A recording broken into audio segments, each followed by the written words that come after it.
છે ફિટનેસ અહીં હોય ને એટલે મુંબઈમાં રેલવે સ્ટેશન ઉપર કુલીઓ પણ આવતી જતી ટ્રેનથી 4 જ ફૂટ દૂર રહીને પણ ઘસઘસાટ નસકોરા બોલાવે છે. અને ફિટનેસ ના હોય ને તો એસી રૂમમાં પણ 2 ગોળી લીધા પછી પણ પરસેવો વળતો હોય છે અને ઊંઘ નથી આવતી.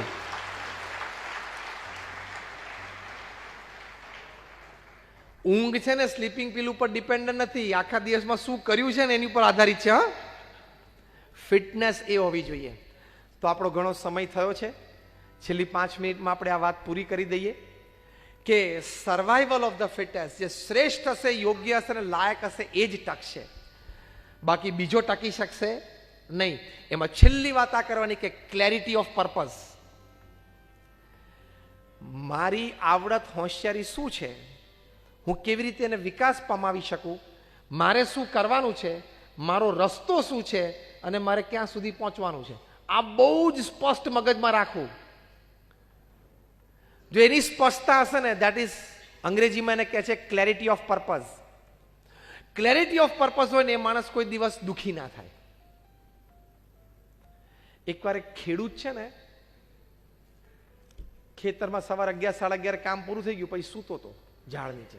ખેડૂત સવારે વહેલા કામે ચડે, 4-5 વાગે ચડી જાય. ત્યાંથી એક શહેરનો માણસ નીકળ્યો ગાડી લઈને, ફાર્મ હાઉસ માટે જગ્યા શોધવા ગયેલો. શહેરનો માણસ ગામડામાં ખેતરની બાજુમાં ગાડી લઈને કેમ નીકળે? આ જ કામ હોય, ખેડૂતનું કામ હોય. આ ઇન્વર્ટેડ કોમા સમજી જજો, ખેડૂતનું કામ હોય.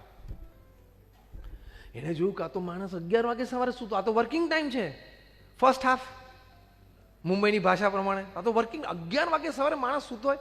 ગાડીમાંથી ઊંચે ઉતરીને જગાડ્યો. એટલે કેમ સૂતો છું? તો કે મારો આ ટાઈમ જ છે સુવાનો. તો કે સવારે 11 વાગે કોઈ દિવસ કોઈ માણસ સૂતો હોય? સવારે એકવાર ઉઠ્યો પછી તો માણસ આખો દિવસ કામ ધંધો કરે ને.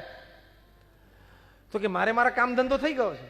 તો કે તારા ખેતરમાં કંઈ દેખાતું તો નથી, જો પેલા ખૂણામાં બધું વાવેલું છે જ. તો કે આખું તારું ખેતર છે? તો કે આખું મારું છે. તો કે એટલામાં જ કેમ વાવેતર કર્યું છે? એટલામાંથી મારે ને મારા પરિવારનું ને મારા ભાઈઓના પરિવારનું પોષણ થાય છે, થોડીક બચત પણ થાય છે, અને વેચું પણ છું, એમાંથી પૈસા પણ મળે છે અને સંતોષ છે. તો પેલો શહેરનો માણસ કે તારી પાસે આવડી મોટી જમીન છે, બધી જ ખેડાય, વધારે મહેનત કરને. તો પેલો કે બધી ખેડૂ પછી શું થાય? તો કે વધારે પાક થાય, પછી વધારે તું વેચી શકે, પછી વધારે પૈસા આવે, પછી તું શહેરમાં મોટો બંગલો લઈ શકે, પછી એસી સેન્ટ્રલ એર કન્ડિશન કરી શકે, પછી ફર્સ્ટ ક્લાસ બેડરૂમમાં કંટ્રોલ ટેમ્પરેચરમાં જે આનંદથી ઊંઘાય. પેલો કે તું કરતો જ તો, તું ડિસ્ટર્બ કરવા આવ્યો.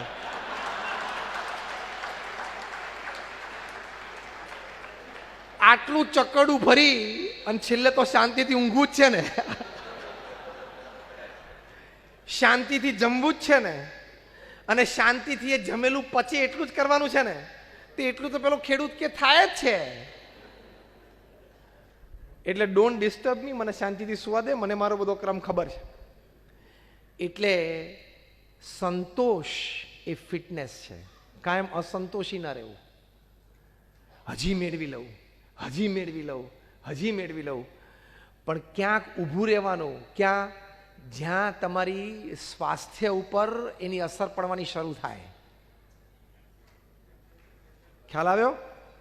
સ્વાસ્થ્ય ઉપર તમારી મહત્વાકાંક્ષાઓની અસર શરૂ થાય એ પહેલા ઊભા રહી જવાનું, એ ફિટનેસ. તમારા પારિવારિક સમય ઉપર તમારી મહત્વાકાંક્ષાઓની અસર શરૂ થાય એ પહેલા ઊભું રહી જવાનું. એટલે સ્વાસ્થ્ય અને પારિવારિક સમય ઉપર અસર શરૂ થાય તમારી મહત્વાકાંક્ષાઓની, એ શરૂઆતમાં જ સ્ટોપ થઈ જવાનું. કારણ કે આપણે કોઈએ સાંજ પડે ખીચડી સાથે સોનાની કઢી પીવી નથી. અને સોનું હશે તો ગાળીને પણ કઢી તરીકે પીવાતું નથી. એ ચણાના લોટની અને છાશની જ કઢી બને છે આપણા ઘરે અને અંતિલિયામાં 27માં માળે. કઢી શેની બને છે? ચણાના લોટની અને છાશની. ક્યાં? આપણા ઘરે અને ઓફ પેડાર રોડ, અંતિલિયામાં 27માં માળે. દુનિયાનું સૌથી મોંઘામાં મોંઘું ઘર, મુકેશ અંબાણીનું રેસિડન્સ. દુનિયાનું સૌથી મોંઘામાં મોંઘું રેસિડન્સ છે, તો ત્યાં પણ કઢી ચણાના લોટની અને છાશની બને છે. ખ્યાલ આવ્યો? આ સ્પષ્ટતા સાથે જીવવું, સંતોષની રેખા સાથે જીવવું એ ફિટનેસ છે. એટલે આવી ફિટનેસ એ હંમેશા રાખવાનો પ્રયત્ન કરવો. આવી ફિટનેસ ડેવલપ થાય એની માટે એક છેલ્લો મુદ્દો મને યાદ આવ્યો એટલે 5 મિનિટમાં પૂરું કરી દઉં. ભગવાન પ્રત્યેની શ્રદ્ધા રાખજો. ભગવાન આપણા દુશ્મન નથી. ભગવાન આપણું સારું કરવા જ બેઠા છે. તમે મા બાપ તરીકે તમારા દીકરાનું કોઈ દિવસ ખોટું ઈચ્છો છો? હા કે ના? તો આપણે ભગવાનના દીકરા સંતાનો છીએ. ભગવાન આપણું કોઈ દિવસ ખરાબ ઈચ્છતા જ નથી. આપણા કર્મ ખોટા હોય, આપણી વૃત્તિઓ ખોટી હોય એટલે ભગવાન કોક વખત થોડીક પનિશમેન્ટ આપે છે. બાકી તો અત્યંત કૃપા ઉપર આમ કીડીઓની લાઈન જતી હોય તો આપણને અમથી બધી કીડીઓને મારી નાખવાનું મન થાય? કોઈ દિવસ આપણે એવું કર્યું છે?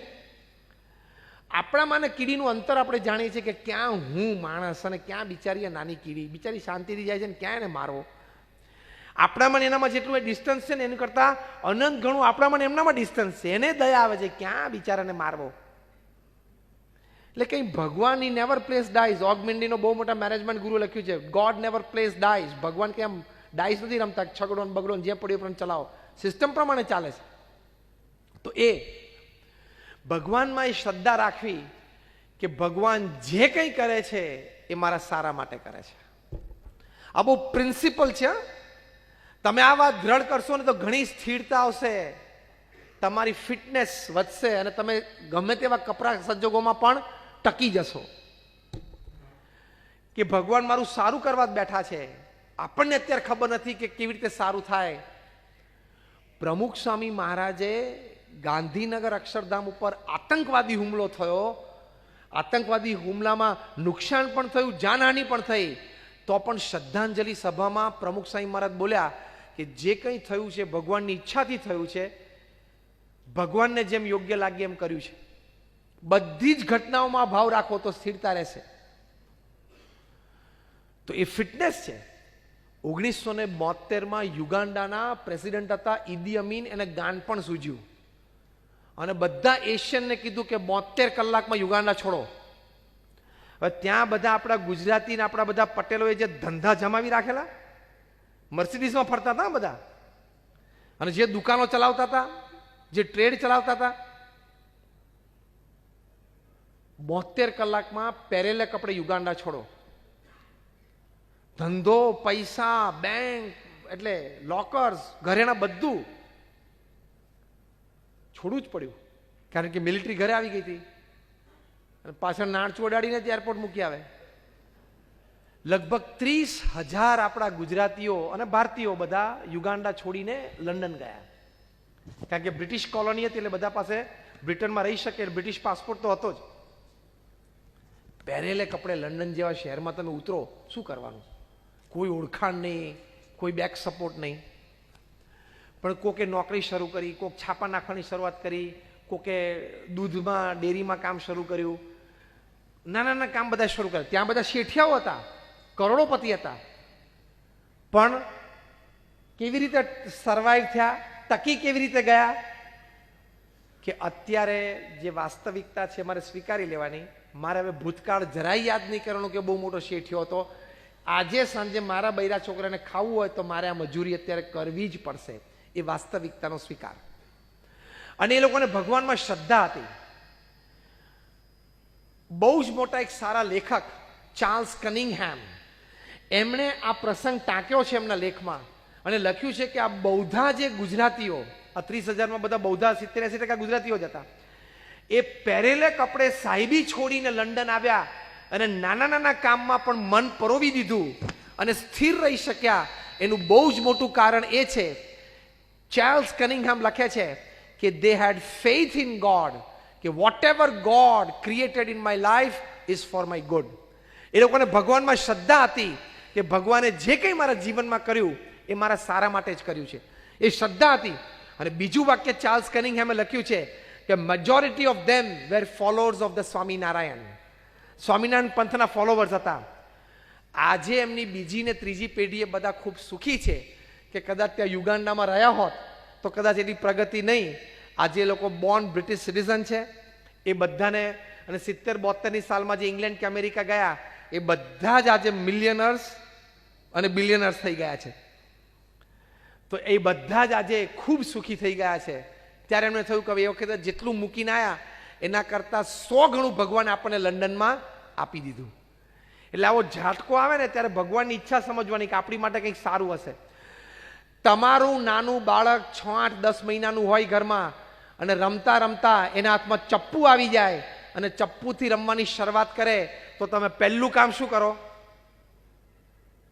8-10 મહિનાનું બાળક હોય તો શું કરો?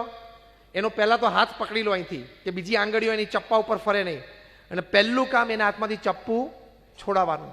એના હાથમાંથી ચપ્પુ લઈ લો એટલે બાળક શું કરે? બોલો, રડે. એ કેમ રડે છે?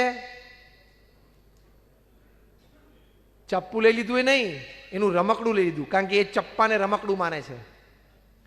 એની બુદ્ધિ એટલી નથી કે એને ખબર ન પડે કે આ મારી માટે ઘાતકી છે. મારી કોમળ નાની આંગળી જેમ પેલી ભીંડો કાપી નાખે એમાં ચપ્પુ કાપી નાખશે મારી આંગળી, એને ખબર નથી. પણ તમને ખબર છે ને?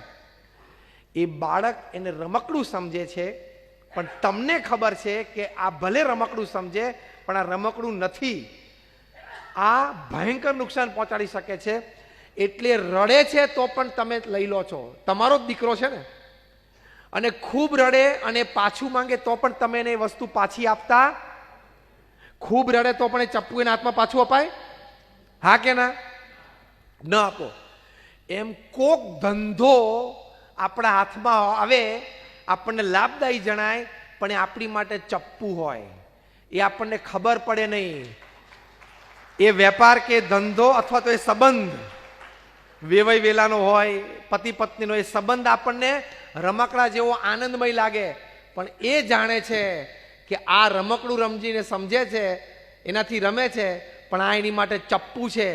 એટલે ભગવાન તમારા હાથમાંથી એ ધંધો પણ લઈ લે અને એ સંબંધ પણ લઈ લે.